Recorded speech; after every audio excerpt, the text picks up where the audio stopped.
It is week 13 in our year of stitches, and this week I am back again with herringbone stitch, and as you can probably tell from these rows above, I am very much into herringbone stitch, but it's such a wonderful stitch to stitch with a lot of variety. So if you haven't watched the previous weeks, definitely watch week 11. It's really important you watch week 11 so you can understand how to do a basic herringbone stitch, because now today what I'm going to do is I'm going to show you a back stitched herringbone. So that's what we're going to be working on. So to begin with, all I need to do is get myself a really lovely big wide row of herringbone stitch done. So I'm going to do that now, and I'm just working in this dark green. I'm going to work a nice row of herringbone stitch.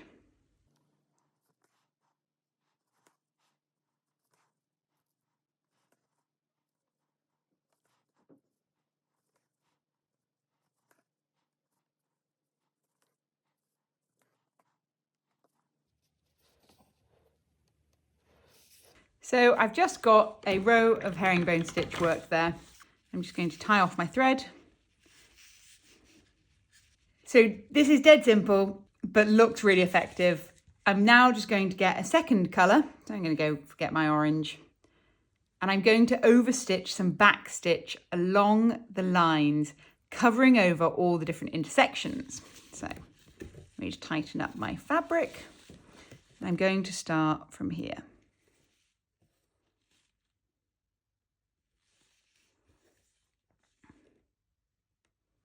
I mean, technically, really, what I'm doing here is a running stitch, to be honest. You could work in a back stitch manner. I'm just going for a running stitch. And all I'm doing is I'm going along and I'm stitching a little line across every single intersection. Super simple, but it's amazing how effective it looks in the finished piece.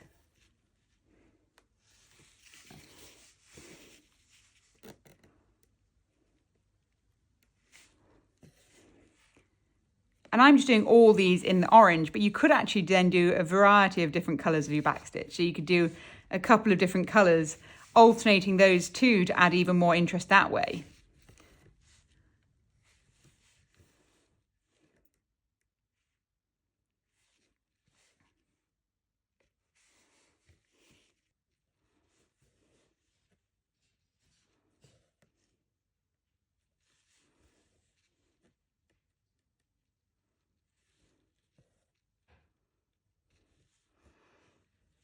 And that is it. That's a simple adding in a line of back stitch over the top. So you can see there how simple that is, but it looks really effective just adding in this secondary colour on top of where we were before. It's just incredibly effective for something so simple. Now what I'm just going to do is I'm going to quickly stitch another little base row. Again, I'm going to go closer together like I've done the previous 2 weeks, just so you can see what happens when you go close together doing your back stitch. Right, so I have got a single line of tighter herringbone stitch done, and I'm just doing exactly the same process here. I'm just going to show you how to overstitch when it's tighter, how that looks when it's overstitched with a back stitch. So again, all I'm doing is I'm going in, I'm going to put a little join over on the little crosses. And this time I'm actually going to do it in a back stitch, whereas last time I did it in a running stitch.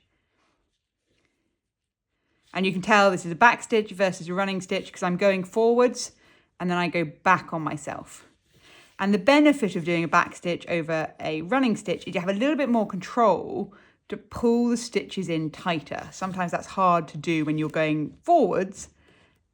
So if you do a running stitch, it's harder to pull that little stitch at the cross intersection in tight. So here I'm using the back stitch. Now, like all these stitches, you know, I learned this and you learn these things through experimentation by trying a running stitch, then trying a back stitch.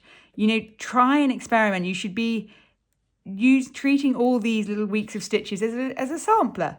And much like I'm doing here, if you do that, you end up with this wonderful piece that you can use to reference to every time you're stitching a new piece and you're thinking, oh, I wonder what stitch to use where. You then now have a little reference. So you see, it almost looks like I'm putting a little spot on each of the cross points. It's really, again, it just is the beauty of some of these stitches, these two colour stitches. What I love about them is the way they can enable you to achieve something that looks really complicated, but actually at its core is just really basic embroidery. You know, it doesn't get much simpler than a back stitch. And the herringbone stitch itself was really quick just to put in place. But you come out with something that looks like this. Like, how cool is that? So, here we go.